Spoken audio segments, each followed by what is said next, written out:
उत्तर प्रदेश के संस्कृति विभाग एवं लिटरेरी क्लब के संयुक्त तत्वाधान में फन मॉल के सामने स्थित अंतर्राष्ट्रीय बौद्ध शोध संस्थान विपिन खंड गोमती नगर लखनऊ में 23 मार्च 2026 को साढ़े 6 बजे से लखनऊ की जानी मानी वरिष्ठ साहित्यकार डॉक्टर करुणा पांडे की पुस्तक एक बच्चे की डायरी का भव्य लोकार्पण एवं नाट्य प्रस्तुति समारोह का आयोजन किया गया। इस पुस्तक की नाट्य प्रस्तुति में लगभग 18 से 20 कलाकारों ने भाग लिया। इस नाट्य प्रस्तुति का निर्देशन श्री ज्ञानेंद्र मिश्र ज्ञानी जी द्वारा किया गया। इस समारोह के अवसर पर भारी संख्या में बच्चों एवं उनके अभिभावकों की उपस्थिति रही। इस आयोजन की अध्यक्षता डॉक्टर सुधाकर अदीप, पूर्व निदेशक उत्तर प्रदेश हिंदी संस्थान एवं मुख्य अभ्यागत श्याम बहादुर सिंह आईएएस विशेष सचिव सिंचाई एवं जल संस्थान विभाग थे।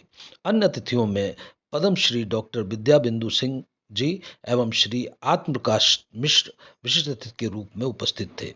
अन्य अतिथियों में प्रतिष्ठित कवित्री डॉक्टर राधा बिष्ट, उत्तराखंड महापरिषद के अध्यक्ष हरीश चंद पंत, संयोजक दीवान सिंह अधिकारी सहित कई गणमान्य हस्तियां भी कार्यक्रम में उपस्थित थीं। कार्यक्रम का संयोजन प्रोफेसर ज्योति काला तथा वाणी वंदना आशा श्रीवास्तव द्वारा की गई। इस पूरे आयोजन का संचालन अथर्व इंडिया अंतर्राष्ट्रीय शोध संस्थान एवं प्रशिक्षण संस्थान के अध्यक्ष श्री डॉक्टर वी पांडे द्वारा की गई। इस समारोह की विस्तृत रिपोर्ट सिर्फ MS न्यूज यूट्यूब चैनल पर देखें।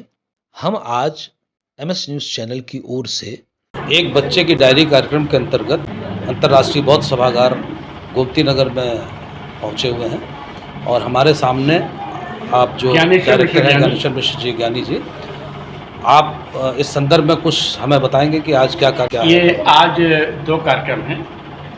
डॉक्टर करुणा पांडे जी की एक लिखी हुई उपन्यास है एक बच्चे की कहानी, लेकिन उसको उन्होंने एक बच्चे की डायरी के नाम से लिखा है। उसका विमोचन किया जाएगा। उसके तत्पश्चात उस एक बच्चे की डायरी नाटक का मंचन किया जाएगा। इसकी अवधि लगभग 1 घंटा है। आजकल की ज्वलन समस्या को उठा करके लेखक ने नाटक लिखा है कि आजकल महिलाएं हेल्थ से कॉन्शियस बहुत रहती हैं। वो एक से ज़्यादा बच्चे नहीं करना चाहती, तो बच्चे अपने को अकेलापन महसूस करते हैं। दूसरा, पुरुष और महिला दोनों अपने स्टेटस को मेंटेन करने के लिए वो क्लब, पार्टी और इन सब लोग रहते हैं, बच्चे को समय नहीं देते हैं। उससे बच्चा उठ जाता है। ये बहुत ही सशक्त नाटक है, सशक्त कथानक है। इसमें करीब 11 से 12 कलाकार मंच पर हैं और करीब 8 कलाकार मंच के पीछे। अच्छा। और मुख्य किरदार कौन निभा रहा है? मुख्य किरदार एक बच्चा है आदित्य। ये है आदित्य शाक्य, जिसके ऊपर ये केंद्रित पूरा नाटक है। चलिए, बहुत बहुत धन्यवाद। MS न्यूज़ की तरफ से आपका हार्दिक आभार, धन्यवाद। आ रही निकल चुकी। हाँ, अभी जस्ट निकली है।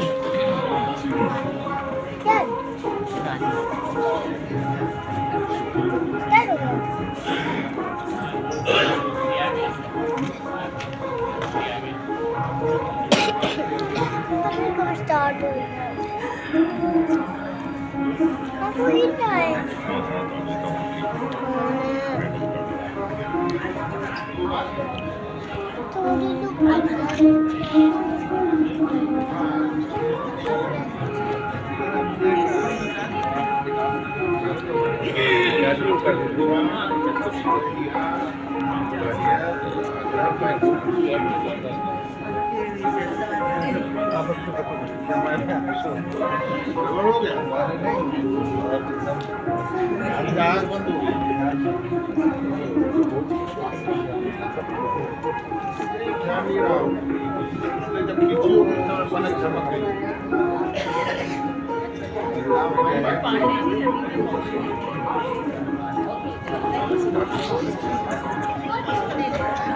मैं आपको 4 फोटो भेज दे रहा हूँ जो अच्छी हो रही है।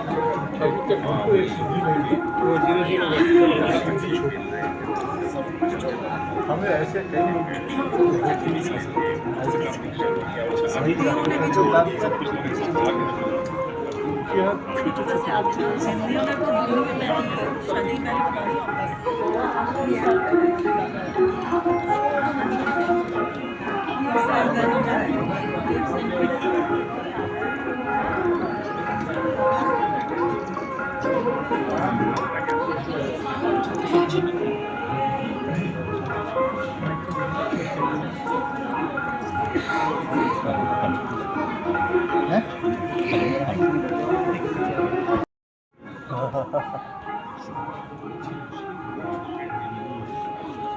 आज के इस कार्यक्रम में आप सभी सम्मानित अतिथिगणों का, सम्मानित श्रोताओं का, कलाकारों का बहुत बहुत स्वागत एवं अभिनंदन है। लखनऊ लिटरेरी क्लब और उत्तर प्रदेश संस्कृति विभाग उत्तर प्रदेश के संयुक्त तत्वाधान में डॉक्टर करुणा पांडे की कृति एक बच्चे की डायरी, जिसका लोकार्पण कार्यक्रम आप सभी के सामने यहाँ पर आज संपन्न होगा। कार्यक्रम के पश्चात एक अन्य कार्यक्रम में उसी पुस्तक पर एक नाट्य प्रस्तुति की जाएगी। यूं तो लखनऊ साहित्य की धरती बनी हुई है, बीच उपस्थित है, मैं उन्हें बहुत प्रणाम करता हूं। हमारी अभिभावका लखनऊ की गणमान्य चर्चित हस्ती पद्मश्री डॉक्टर विद्या बिंदु सिंह भी हमारे बीच में उपस्थित है। विशिष्ट अतिथि के रूप में इस कार्यक्रम में मैं उनका अभिनंदन करता हूं। आदरणीय आत्म प्रकाश मिश्रा जी, उप निदेशक लखनऊ दूरदर्शन केंद्र, हमारे बीच में उपस्थित होने वाले हैं, मैं उनका भी स्वागत करूंगा।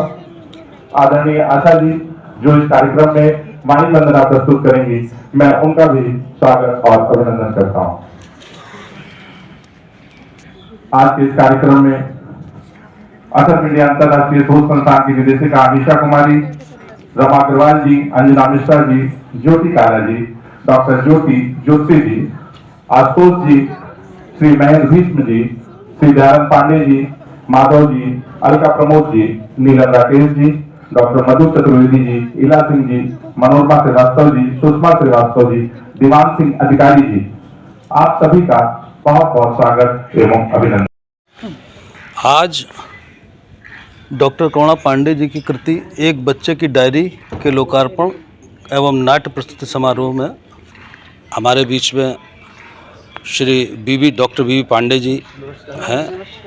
आज इस भव्य समारोह में के बारे में थोड़ा सा आप जानकारी देंगे कि यह किस विषय पांडे? आज आपके द्वारा इस कार्यक्रम में आने के लिए मैं आपका आभार प्रकट करता हूं, धन्यवाद देता हूं, क्योंकि पत्रकारों के बिना किसी भी तरह का संदेश आज समाज में नहीं जा पा रहा। बहुत महत्वपूर्ण अंग हैं आप, चतुर्थ स्तंभ के। इसी क्रम में आज डॉक्टर करुणा पांडे की कृति एक बच्चे की डायरी, जो उनके द्वारा लिखी गई पुस्तक है, एक बच्चे के मनोविज्ञान पर लिखी गई पुस्तक है। यूँ तो बाजार में बहुत सारे बाल साहित्य के नाम पर किताबें लिखी जा रही हैं, लेकिन आज आवश्यकता है कि मनोवैज्ञानिक प्रभाव डालने की। और सबसे बड़ी बात यह है कि लोग आजकल किताबें छापकर, लिखकर छपवा दे रहे हैं और बुक स्टॉल पे भेज दे रहे हैं, कोई नहीं खरीदता। उन्होंने एक बहुत सार्थक प्रयास किया है कि उस पर एक नाट्य प्रस्तुति दी है।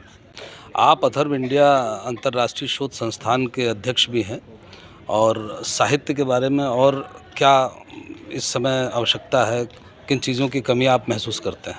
अथर्व इंडिया अंतर्राष्ट्रीय शोध संस्थान के द्वारा हम साहित्य की जो सकारात्मक भूमिका है उसे प्रदर्शित करने का प्रयास भी कर रहे हैं, जिसके अंतर्गत हम 1 वर्षीय पाठ्यक्रम साहित्य लेखन का चला रहे हैं। इस कार्यक्रम में आज मेरे द्वारा ही इस कार्यक्रम का संचालन भी किया जाना है। आदरणीय करुणा पांडे की जो कृति है, जो साहित्य, ये वास्तविक धरातल पर है। साहित्य लोकहित के लिए होता है, जिससे दूसरे लोग मार्गदर्शन प्राप्त करें, प्रेरणा लें, सीखें, और डॉक्टर करुणा पांडे इस प्रयास में सफल भी रही।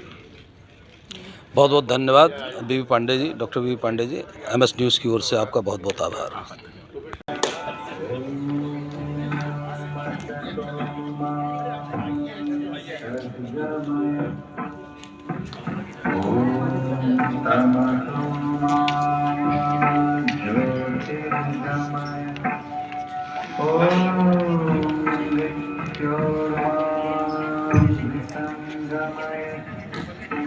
अनीता जी, श्री अनिल पांडे जी, आदरणीय अनिल पांडे जी, आपसे अनुरोध है कृपया मंच पर आए।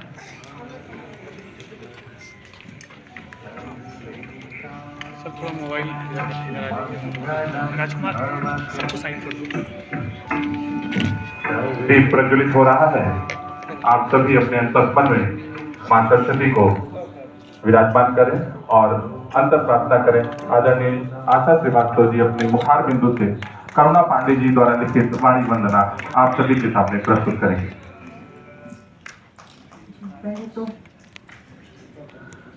शुभं करोतु कल्याणं आरोग्यं सुख संपदां दुर्बुद्धिविनाशाय दीप। आज बौद्ध सभागार में एक बच्चे की डायरी डॉक्टर करुणा पांडे की कृति का लोकार्पण भी है और साथ में नाट्य प्रस्तुति भी है उनकी पुस्तक पे, जो आज के समसामयिक समय में जो दिक्कत समस्याएं बच्चों की हैं उस संदर्भ में आज एक प्रोग्राम में डॉक्टर श्रीमती राधा बिष्ट जी आपके सम्मुख हैं। MS न्यूज़ की ओर से राधा बिष्ट जी आपका बहुत बहुत आभार, बहुत बहुत धन्यवाद। ये बताइए कि आज ये जो आज कार्यक्रम है इस संदर्भ में आप अपने विचार देने की कृपा करें।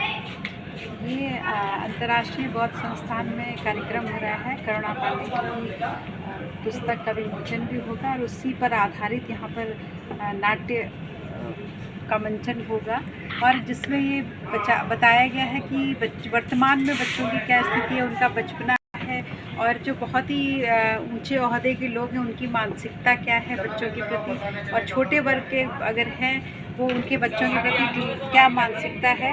तो ये समस्याओं का उन्होंने उजागर किया है और साथ ही साथ समाधान भी दिया है जो नाटक के माध्यम से सबको प्रेरित करेगा और प्रेरणादायी ये है। और इनकी कई कृतियाँ हर विधा पर रहती है, चाहे वो कहानियाँ हो, उपन्यास हो, कविता हो। आप ये बताइए कि साहित्य के क्षेत्र में इस समय और क्या जो ज़रूरतें हैं, आवश्यकता है, उस पर आप किस नज़र से उसको देखती हैं?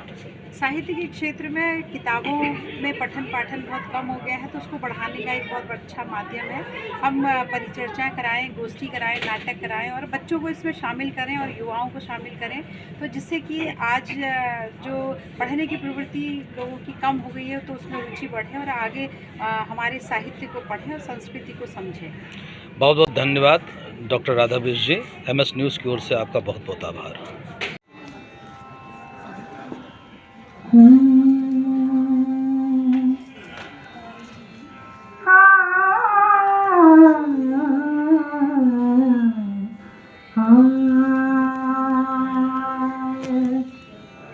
मैं शरण में हूँ तुम्हारी, शारदी वरदान दे दो। मैं शरण में हूँ तुम्हारी, शारदी वरदान दे दो। कामना में है बड़ा मन, माँ जरा तुम ज्ञान दे दो।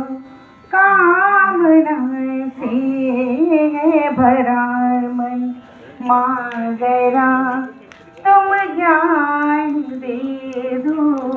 शारदी वरदान दे दो, शारदी वरदान दे दो।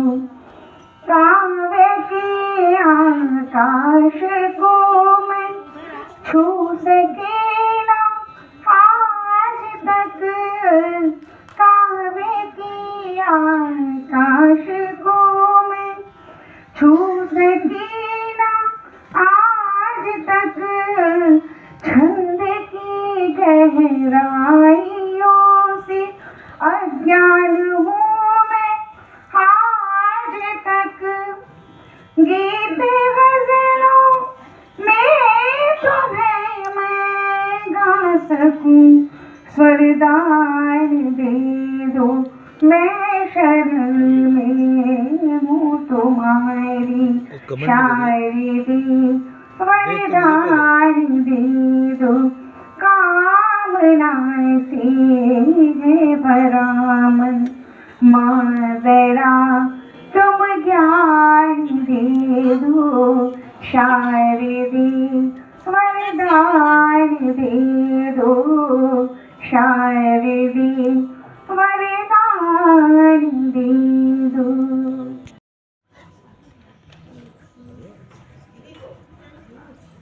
विद्या बिंदु सिंह जी का स्वागत अलका प्रमोद जी के द्वारा।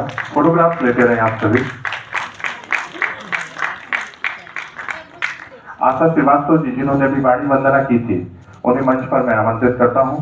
विद्या बिंदु सिंह जी आपको अंगवस्त्र पहनाकर आपका सम्मान करेंगी। आशा श्रीवास्तव जी, NKS चौहान जी हमारे बीच में उपस्थित,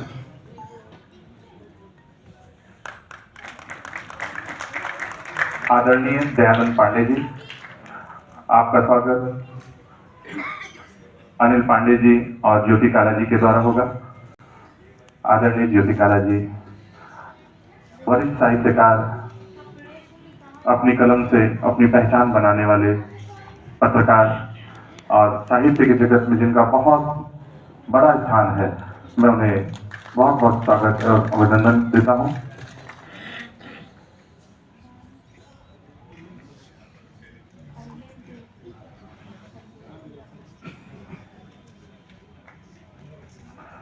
कार्यक्रम में सहयोग कर रहे बच्चों से मैं अनुरोध करूंगा कि पुस्तक लोकार्पण के लिए मंच पर पुस्तकें ले आए। सभी साथी मंच पर बने रहेंगे। हमारे बीच में हमारे प्रभात जोशी जी, मैं आपको मंच पर आमंत्रित करता हूं। मनोविज्ञान, ये तो बहुत बड़ा सब्जेक्ट लगता है, लेकिन जब हम बच्चों के मनोविज्ञान की बात करते हैं तो उसे भूल जाते हैं।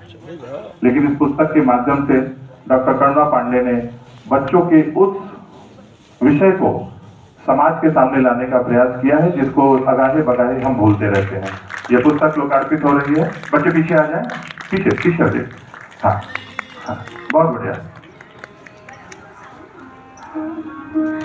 यह पुस्तक आप सभी के मध्य आज लोकार्पित हो रही है, समाज को दी जा रही है। उनकी इस कृति से हमारे समाज के अभिभावक, शिक्षक, बच्चे लाभान्वित होंगे, ऐसा मेरा मानना है। यह पुस्तक बहुत सोच करके लिखी गई है। मनोवैज्ञानिक विषय को लिखना बहुत आसान नहीं होता। यहाँ पर बैठे साहित्यकार अपनी उपस्थिति दर्ज करा रहे हैं, वो इस बात से सहमत होंगे। ये तो कहानियां, उपन्यास, एकाकी निबंध हम लिखते रहते हैं, लेकिन मनोविज्ञान पर, वो भी बच्चों को लेकर के लिखी जाने वाले विषय बहुत ही कम समाज में मिलते हैं पढ़ने को। इस पुस्तक के माध्यम से एक बच्चे की डायरी, यह पुस्तक हमारे अभिभावकों और बच्चों के लिए मील का पत्थर साबित होगी। वैसे तो नैतिक शिक्षा जैसे विषय समाप्त हो गए हैं स्कूलों से, लेकिन अगर विद्यालय के शिक्षक, प्रधानाचार्य आदि यहाँ पर उपस्थित हैं, तो मैं उनसे अनुरोध करूंगा यह पुस्तक अपने यहाँ एक कहानी के रूप में अवश्य पढ़ाएं। एक सेशन में इस पुस्तक को प्रत्येक विद्यालय में जाना चाहिए। बहुत बहुत धन्यवाद। मैं अपने आदरणीय अतिथियों से अनुरोध करूंगा वे अपने अपने स्थान। माँ शारदे को प्रणाम। आज नव संवत्सर 2083 की सबको शुभकामनाएं।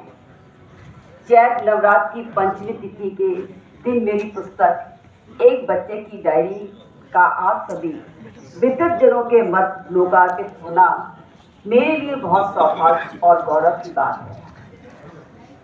आज के हमारे अध्यक्ष आदरणीय सुधाकर अदीप जी, मुख्य अभ्यागत के रूप में पधारे अशोक भाल जी, मेरी मातृतुल्य आदरणीय पद्मश्री विद्या बिंदु सिंह दीदी, विशिष्ट अतिथि के रूप में पधारे आदरणीय आर्थ प्रकाश मिश्र जी, जो भी रास्ते में हैं, वो रविंद्रालय पहुंच गए थे तो बोले कि मैं अब वहां से आ रहा हूं।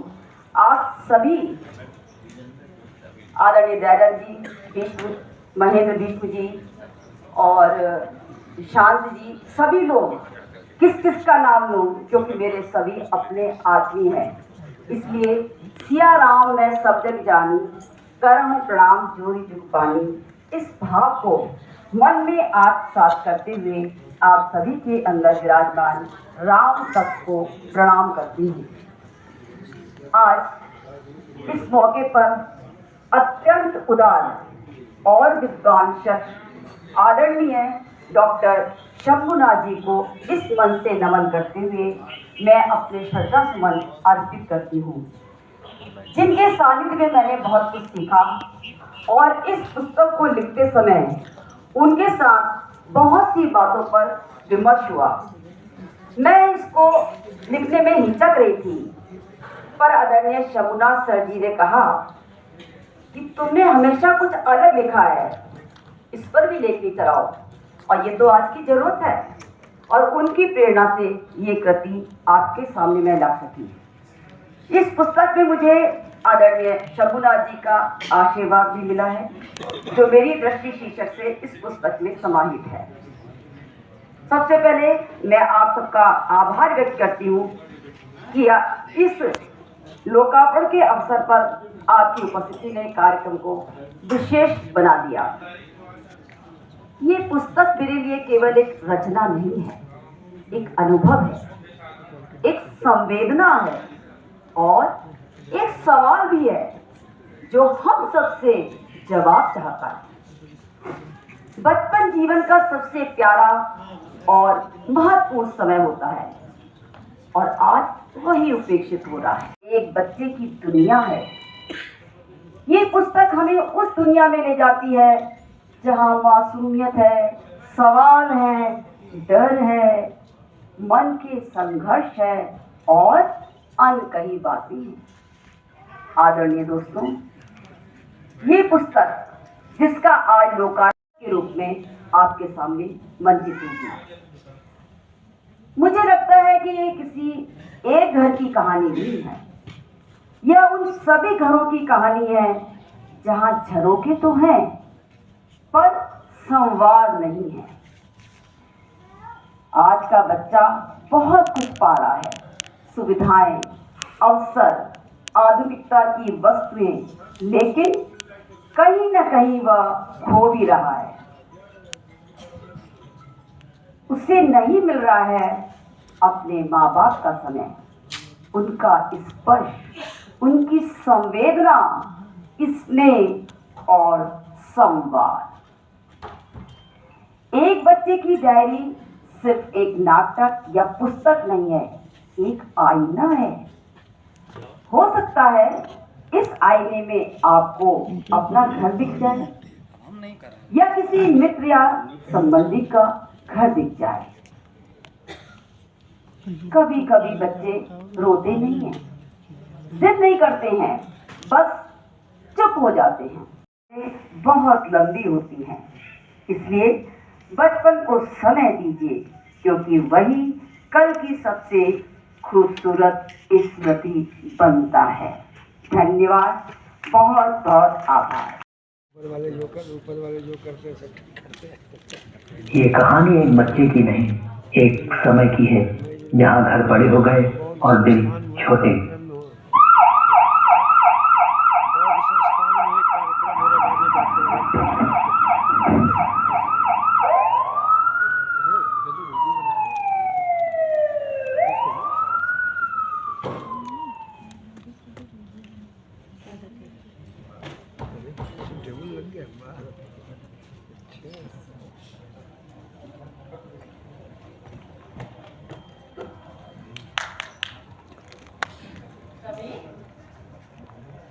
बेटा समीर, तुम बहुत कमजोर हो गए हो। पहले कुछ आराम करो, नाश्ता कर लो, फिर अपनी चीजों को ध्यान से देखते रहना। माँ, मुझे क्या हुआ है?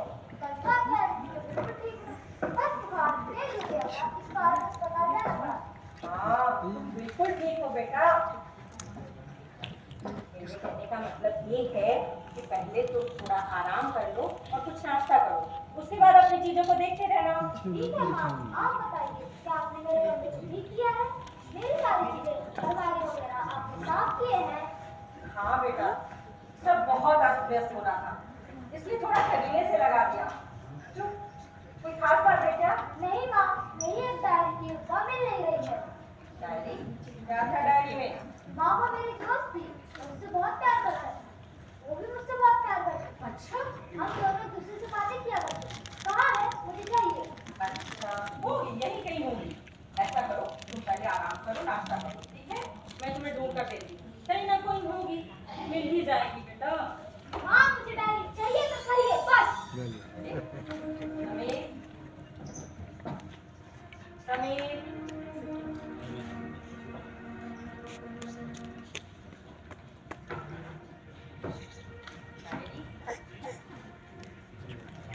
डायरी तो मैंने रद्दी समझ के पीछे लॉबी में अखबारों की रद्दी में डाल दी। रेखा जी आई है। अच्छा, सुनो, ऐसा करो, उनके लिए नाश्ता और चाय वगैरह ठीक है?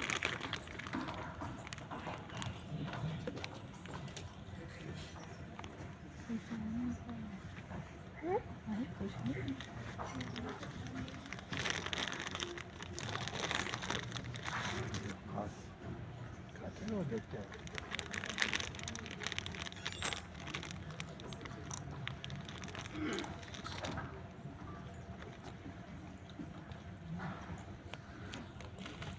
समझ में नहीं आ रहा है।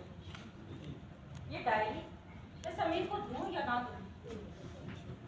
डायरी ना पाकर इतने गुस्से में आ गया समीर।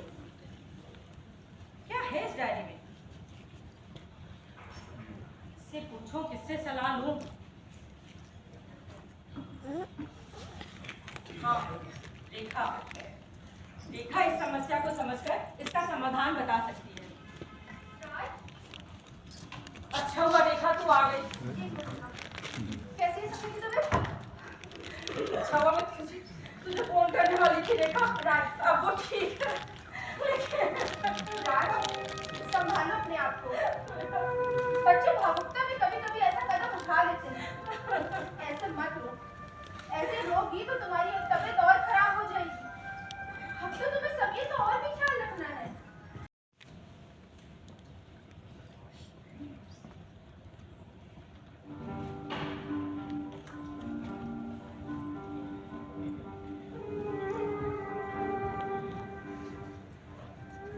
हेलो समीर। हेलो। क्या बात है समीर, इतने उदास क्यों बैठे हो? समझ नहीं पा रहा हूँ रिद्धिमा। किससे बात करूँ? किसको अपनी बातें बताऊँ? किससे अपने प्रश्नों का उत्तर पूछूँ? क्यों? जो तुम्हारे मम्मी पापा हैं, से अपनी बातें शेयर करो। हाँ है, पर नाम मात्र के लिए। ऐसा क्यों कहते हो? सुबह जब मैं स्कूल चला जाता हूँ, तब उसके बाद मम्मी पापा ऑफिस। जब शाम को घर आता हूँ, तब वहाँ नहीं होते। शाम को देर से घर आते हैं। मम्मी किटी पार्टी है सहेलियों के यहाँ। पापा अगला मैं मुझसे अकेला ही रह जाता हूँ। कभी कभी तो इतनी देर हो जाती है कि मेरी उससे दूसरे दिन की मुलाकात होती है, जब मम्मी मुझे स्कूल से उठाने आती है। अच्छा, तो तुम्हारा और कोई नहीं? मेरा मतलब भाई बहन वगैरह? मम्मी ने मुझे समझाया यह कुछ इतना आसान नहीं, इसमें बड़ा झंझट होता है। अगर मेरे भाई बहन आ जाएंगे तो उनका करियर चौपट हो जाएगा, साथ ही मेरी हर चीज बढ़ जाएगी। ये चलते जो कुछ हमारा है उसे तेरा ही होगा। मुझे सब बढ़ जाने की कोई चिंता नहीं है, पर मेरी समझ में नहीं आ रहा है मेरे भाई बहन हो जाने से उनका करियर कैसे चौपट हो जाएगा। मैं तो बस साइकिल का ही करियर जानता हूँ। ओह, तो तुम्हारे दादा दादी हैं? हाँ है। मेरी दादी जी कहती है सब चीजों को बांट के खाना चाहिए। तो बस सारी बातें शेयर करो। वो दोनों हमारे साथ सही रहते हैं। मगर क्यों? पहले जब हम अपने पुराने घर में रहते तब कहाँ हमारे साथ दादाजी दादाजी के साथ रहते थे। पर मम्मी को वहाँ की सोसाइटी पसंद नहीं आई, तो मम्मी ने वापस से फास्ट कॉलोनी में फ्लैट ले रखा। तब मैंने मम्मी से पूछा फास्ट कॉलोनी क्या होती है। मम्मी ने बताया फास्ट कॉलोनी वहाँ होती है जहाँ हाई-फाई लोग रहते हैं और मैंने छुट्टी कैटेगरी का होता है। सिर्फ यहाँ तो पता है वहाँ मेरे कई दोस्त थे, उनको छोड़कर आ गया। तो तुमने मम्मी से आने का विरोध नहीं किया? किया था, पर मम्मी ने मुझे डांट दिया और कहा बड़ों के कामों के बीच नहीं बोलते। वहाँ जब मुझे जब मेरे दोस्तों को कोई समस्या होती थी तब दादाजी दादी हमारी बात सुनकर हमारी समस्या का समाधान कर देते। मैं अपने दोस्तों को बताता था, वो भी बहुत खुश होते थे। मुझे अपने दोस्तों के साथ बिताए हुए समय बहुत याद आता है। और तुम्हारे दादा दादी? मेरे दादा दादी यहाँ कम ही आते हैं। मैं उनको आने को कहता हूँ तो वो कहते हैं हमारे कॉलोनी में नहीं लगता है। जब मैं अपने पुराने दोस्तों से जब जाता हूँ तब मम्मी कहती है मुझे भूल जाओ, ये सब तुम्हारे लायक नहीं है, यहाँ आए हो तो नए दोस्त बनाओ। फिर वही देखो, रोने से समस्या का हल नहीं निकलता। जब मेरी मम्मी को भगवान ने अपने पास बुला लिया था तब पापा मेरे लिए नई मम्मी लाए थे। नई मम्मी मुझको बिल्कुल प्यार नहीं करती थी और पापा भी अपने कामों में ज्यादा व्यस्त रहते थे। मैंने कई बार पापा से मम्मी के व्यवहार के बारे में बात की और उन्होंने मम्मी को समझाया, पर उन पर कोई असर नहीं पड़ा। और जब मैं अकेली होती थी तब मेरा बात करने का मन होता था। तब तुमने क्या किया? तब मैंने डायरी लिखना शुरू किया। डायरी मेरी पसंद सहेली है। जब से मैंने डायरी लिखना शुरू किया मुझे अकेलापन बिल्कुल महसूस नहीं होता। मैं तो कहती हूँ तुम भी डायरी लिखना शुरू कर दो। Thanks Riddhima for giving it to good friend. आज से मेरी डायरी तेरी पक्की दोस्त। अच्छा समीर, तुम जो भी लिखना मुझे बताओ। हाँ जरूर, मैं तुमको जरूर बताऊंगा। अच्छा अब चल पापा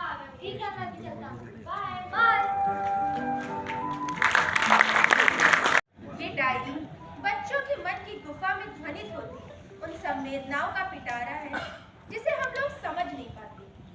बच्चे को माँ बाप के सानिध्य की कितनी जरूरत होती है।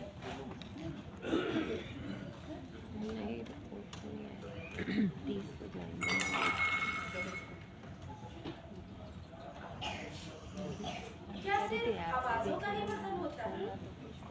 क्योंकि माँ पापा की चुप्पी बहुत भारी लगती है। माँ, मैं आपके साथ बातें करते हुए लोरी सुनते सोने के लिए तरस गया। माँ, सच बताना, क्या आपने मुझे गोद लिया था? जब मैं पैदा हुआ था तो क्या उस दिन भी कोई मीटिंग थी? माँ, मेरे तकिए में आपकी खुशबू नहीं आती। मैं उसके लिए तरस गया। माँ, आप सोचती हैं कि रंग बिरंगी चादर और खिलौने मुझे खुशी देते हैं? नहीं माँ, मुझे आप चाहिए। आपके साथ आपकी गोदी में सर रखकर मैं सोना चाहता हूँ। पर आप हमेशा मैनर्स, हाई फाई, ऊंची सोसाइटी जैसे शब्दों में मुझे उलझाकर बेजान स्टफ टॉय देकर अकेला छोड़ जाते। माँ, मेरा डर कर आपके कमरे में आना, पापा का नाराज होना, मुझे कमरे से बाहर करना, लगता है मैं एक फालतू वस्तु हूँ। पापा ने कहा स्टॉप बीइंग सेंसिटिव, पर अगर एहसास ही नहीं होगा तो क्या मैं जिंदा रह पाऊंगा? अपने कमरे में आकर मैं आपके लिए रोता रहा, तरसता रहा। आप पापा का हाथ पकड़े सो रही थी, पर मेरे सारे खिलौने बेजान हैं। माँ, पापा में धड़कन, प्यार का एहसास है।